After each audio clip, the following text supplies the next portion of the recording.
What's up everyone? Welcome back into my YouTube channel. So ngayon pag-usapan natin na bakit mas lalong nagiging strong yung mga negosyante. Nagiging matapang sila. Okay? Bago tayo matapos sa ating, bago tayo magsimula sa ating vlog, kung bago sa aking YouTube channel, please subscribe to notification bell para update po kayo sa aking mga bagong vlog na i-upload in the future. Okay? So, kapag na-reach po natin yung 100 subscriber, magpapag-giveaway po ako. Okay? After this year 2025. Praying for that. Sana ma-reach po natin yung 100 subscriber after this year 2025. Ngayon, balik tayo sa usapan na bakit mas lalong nagiging matapang, nagiging strong yung personality nila sa pagninegosyo, yung ibang tao.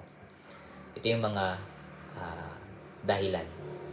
Dahil sila ay nagiging matapang dahil sa mga pagsubok, mga challenges sa business, mga kapalpangan sa business, mga sinasabi ng tao na hindi nila kaya, pumalpak ka na naman o whatever, dahil sa mga naluging negosyo, nagiging strong, okay, at nasasanay, okay, at yung tiwala sa Panginoon ba, mas lalong tumataas yung faith. Kaya nagiging strong yung personality ng isang negosyante. Pera kasi yung pinag-uusapan eh. Alam niyo ba sa Bible, for the love of money is the root of all evil. Hindi naman sinasabi doon na sexuality o kaya naman immorality. Kundi pera.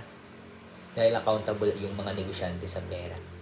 Pag pinagkatiwalaan sa malaki, pinagkatiwalaan sa mali, pinagkatiwalaan sa malaki.